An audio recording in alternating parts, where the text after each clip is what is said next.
वकिली व्यवसायात असताना जो माझा अनुभव आहे त्याच्यानुसार ज्या पद्धतीने साक्ष पुरावे घ्यायला नको तशा पद्धतीने साक्ष पुरावे घेत आहेत असं एकतर लक्षात येते आणि त्यावरच अनेकदा आक्षेप घेण्यात आला की जे प्रश्न विचारणं आवश्यक नाही तशा पद्धतीचे प्रश्न विचारण्यात येत आहेत. पण विलंब लावण्याचं हे टेक्निक असू शकते असे सुद्धा आक्षेप घेण्यात आले. सगळ्यात महत्त्वाची गोष्ट म्हणजे विटनेस काही सांगत असताना त्यांनी जे सांगितलेलं आहे तशा पद्धतीने त्याच शब्दांमध्ये ते नोंदवून घेणं हे आवश्यक आहे. परंतु तसं नोंदवून घेण्यात येत नाही आणि महत्त्वाचे शब्द गाळण्यात येतात असं लक्षात आल्यामुळे बरेचदा वादविवाद आज बघायला मिळाले. पण त्याच्यामध्ये सगळ्यात महत्त्वाचं होतं की डॉक्टर आंबेडकरांनी संविधान लिहिलं आणि त्यांच्या संविधानानुसार मी वागतो असं जेव्हा सुनील प्रभू यांनी सांगितलं तेव्हा डॉक्टर आंबेडकरांचं नाव 4दा सांगून सुद्धा वगळण्यात आलं. मग डॉक्टर आंबेडकरांच्या नावाची ॲलर्जी आहे का जे याचं कामकाज पाहत आहेत त्यांना आणि कोणत्या तरी पक्षाला, याच्याबद्दलचे प्रश्न निर्माण होतात आणि तसे आक्षेप घेण्यात आले. त्यामुळे थोडासा वादविवाद झाला. परंतु विरोधी पक्षाचे लोकसुद्धा आणि कामकाज चालवणारे सुद्धा जेव्हा उद्धव ठाकरे गटाच्याच वकिलांना टार्गेट करून तुम्हीच एव्हिडन्स लीड करता, तुम्ही एव्हिडन्सला काहीतरी शिकवण्याचा प्रयत्न करता अशा प्रकारचे आरोप करतात तेव्हा ते चुकीची प्रक्रिया आहे असं मला वाटते. आणि त्यामुळे याच्यानंतर कदाचित चुकीची प्रक्रिया होणार नाही कारण की सगळेच जण एका शिक्षणाच्या प्रक्रियेतून चाललेले आहे की ट्रिब्युनलचं कामकाज 10व्या शेड्यूलच्या संदर्भातलं विधानसभेचे अध्यक्ष म्हणून राहुल नार्वेकर असतील किंवा कोणी अध्यक्ष असतील त्यांनी कशा पद्धतीने चालवायचं या प्रक्रियेतून सगळेजण शिकत आहेत असं मला वाटते.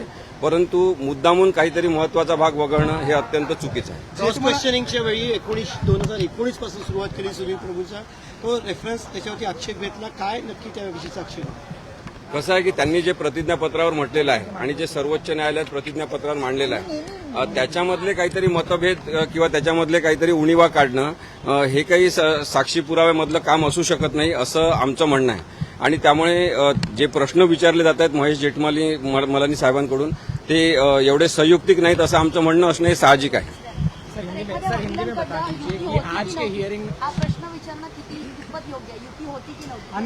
नाही कसं आहे तेव्हा 2019 मध्ये शिवसेना भाजप युती होती आणि भाजप युतीने एकत्रितपणे निवडणुका लढवल्या.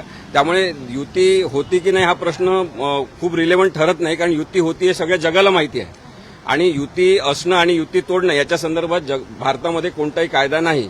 त्यामुळे निवडणूकपूर्व युती असणं आणि नंतर ती निवडणुकीच्या नंतर तोडणं याच्यासाठी कोणताही कायदा नसल्यामुळे तसे अनेक पक्ष करतात. आणि भाजपने सगळ्यात जास्त हे प्रयोग केलेले आहे भारतामध्ये की निवडणूकपूर्व युती एकाशी आणि नंतर निवडणुकीनंतर युती दुसऱ्याशी, आघाडी दुसऱ्याशी असं केलेलं आहे. त्यामुळे कायदा असेल तर तसं काही संबंध येत नाही पण कायदा त्याचा नाही. त्यामुळे जर युती होती आणि तसं इलेक्शन लढत त्याचा प्रश्नाचा काय संदर्भ आहे?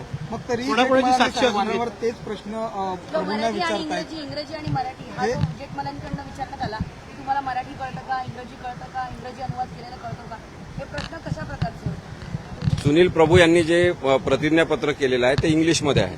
आता सर्वोच्च न्यायालयाचं संपूर्ण कामकाज इंग्रजीमध्ये चालते. त्यामुळे कोणीही क्लायंट जेव्हा आपल्या वकिलांना काहीतरी मराठीत सांगतो ते इंग्लिशमध्ये उतरून घेतात. त्यांना ते सांगतात की अशा प्रकारे तुम्ही म्हटल्याप्रमाणे लिहिलेलं आहे आणि मग ते सही करून ॲफिडेव्हिट दाखल होते. त्याच्यामध्ये काही चुकीची प्रक्रिया नाही आहे. परंतु तुम्हाला इंग्लिश येते का, तुम्हाला सगळं माहिती आहे का, तुम्ही मग त्याच्यामध्ये एक ओळ अशी का लिहिली नाही की मला मराठी ते समजून सांगितलं. ते सुद्धा सुनील प्रभू सुद्धा सुशिक्षित आहेत. त्यांचं म्हणणं आहे की मला मराठीमध्ये जास्त चांगलं कळते आणि इंग्रजीमध्ये मला थोडा प्रयत्न करून ते समजू शकते पण मी त्याच्यात खूप कम्फर्टेबल नाही आहे. अजून कोणाकोणाच्या साक्षी यापुढे नोंदवल्या जाणार आहे सुनील प्रभूंनंतर? सुनील प्रभूंनंतर अजून कोणाला बोलवतील माहिती नाही पण जे शिवसेना पक्ष कार्यालयातून सगळ्यांना ईमेल पाठवण्यात आलेली होती तर ज्यांनी ती ईमेल पाठवली होती त्यांना साक्षीदार म्हणून बोलवण्यात येणार आहे आणि त्यांनी ती ईमेल कोणाच्या सांगण्यावरून पाठवली, केव्हा पाठवली वगैरे प्रश्न विचारले जातील. परंतु एकूणच साक्षी पुराव्याची प्रक्रिया जी आहे ती अडखळत आणि विलंब लावण्याच्या सगळ्या उद्देशांनी सुरू आहे असं माझं मत आहे. संपूर्ण वेळकाढूपणाचं धोरण आहे आणि ते कोणत्याही प्रक्रियेमध्ये तशा प्रकारे वापरायचं असं जर मॅन्डेट असेल आणि तसं काही जण करत असतील तर ते मला वाटते बेकायदेशीरतेकडे नेणार आहे. जेठमलानी यांनी महत्वाचा प्रश्न विचारला आहे प्रभू यांना की जेव्हा तुम्ही याचिका दाखल केली होती तेव्हा त्यामध्ये शिवसेनेचे आमदार, शिंदे गटाचे आमदार हे उद्धव ठाकरेंच्या संपर्कात नाहीत. मात्र त्यानंतर उद्धव ठाकरेंनी त्यांचे जे सचिव आहेत मिलिंद नार्वेकर आणि अजून दुसरे एक आमदार त्यांनी त्यांना संपर्क केला आणि सुरतला पाठवण्यात आलं होतं चर्चा करण्यासाठी. याकडे कसं पाहता? बघा ते संपर्कात नव्हते हे जगजाहीर आहे. टीव्ही चॅनलवर सगळीकडे आपण पाहिलेलं आहे. तर संपर्कात नव्हते याचा अर्थ शब्दशः आपण काय काढतो तो प्रत्येकाचा व्यक्तिगत प्रश्न आहे. पण एकनाथ शिंदे आणि त्यांच्यासोबत पळून गेलेले आमदार हे संपर्कात नव्हते म्हणजे ते फोनवर कोणाशी उपलब्धच नव्हते. त्यांचे phone out of coverage area होते, ते सुद्धा आलं होतं. आणि त्यामुळे मिलिंद नार्वेकर आणि MLC फाटक हे जर गेले असतील त्यांना भेटायला तर त्यांचा तो व्यक्तिगत प्रश्न आहे की त्यांना काहीतरी समेट घडून आणायचं असेल, त्यांना कोणी पाठवलं आहे किंवा काय याच्याबद्दलचं कोणतंच काही म्हणणं कोणाचं नाही आहे. सर हिंदी में एक बार बता दीजिए कि आज के हियरिंग में किन मुद्दों पर जो है होण्याची शक्यता आहे डिसेंबरपर्यंत निकाल, कारण की खूप जास्त साक्षी पुरावे काही नाही आहेत. ओढून ताणून किती पण जणांना बोलवलं तरी सुद्धा असत्य सिद्ध करण्यासाठी खूप जास्त प्रयत्न करावे लागतात. आणि सत्य हे सिद्ध झालेलं आहे. सर्वोच्च न्यायालयाने ते सुद्धा सिद्ध केलेलं आहे. त्यामुळे उद्धव ठाकरे आणि त्यांच्या गटाची बाजू ही कायदेशीर संविधानिक आहे आणि त्यामुळे आम्हाला काही खूप जास्त साक्षी पुरावे घ्यायचे नाही. सर हिंदी में एक बार बता दीजिए आज की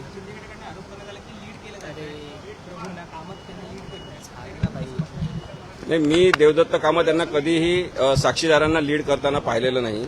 उलट असं होत होतं की जे मराठीमध्ये उत्तर दिलं जात होतं आणि ते इंग्लिशमध्ये घेतलं जात होतं लिहून, तर ते लिहून घेत असताना महत्वाचे शब्द गाळले जात होते किंवा महत्वाचे शब्द घेतले जात नव्हते आणि त्यामुळे त्याच्यावर आक्षेप घेण्यात येत होता. पण त्यांचा गैरसमज राहुल नार्वेकरांचा झाला की लीड केल्या जात आहे, कारण की विरोधी पक्षाच्या वकिलांनी तसा आक्षेप घेतला पण कधीही लीड केलेलं नाही आहे. त्यांच्या शब्दामध्ये ते लिहिलं गेलं पाहिजे. जे शब्द महत्वाचे होते ते गाळू नये. जसं मी सांगितलं की डॉक्टर आंबेडकरांचं नाव जर त्यांनी घेतलेलं आहे सुनील प्रभूंनी की ते संविधानात जे डॉक्टर आंबेडकरांनी दिलं आहे त्याच्यानुसार मी वागतो हे जर म्हटलं आहे तर डॉक्टर आंबेडकरांचं नाव घ्यायलाच पाहिजे त्याच्यामध्ये. ते लिहिण्यामध्ये काय प्रॉब्लेम आहे? हा जर प्रश्न विचारला असेल तर त्याच्यामध्ये कोणाला वाईट वाटण्याचं कारण नाही. सर हिंदी में बता दीजिए कि सर हिंदी में एक बार बता दीजिए कि सेना वर्सेस सेना हियरिंग में आज के क्या क्या मुद्दे थे और अगली तारीख कौन सी रखी है?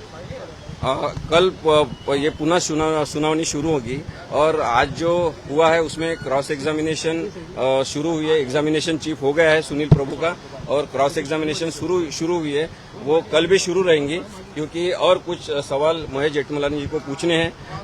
और मुझे लगता है एक वकील करके कि जिस तरह से क्रॉस एग्जामिनेशन हो रही है वो तरीका कानून में पूरी तरह से नहीं बैठता है और बहुत ही शॉर्ट में संक्षेप में सवाल पूछे जा सकते थे जो नहीं पूछे जा रहे हैं और एक दिशा भूल करने की कोशिश हो रही है जिससे इस केस को ज्यादा विलंब लगे. ये कोशिश तो नहीं हो रही है ऐसा सवाल उठता है.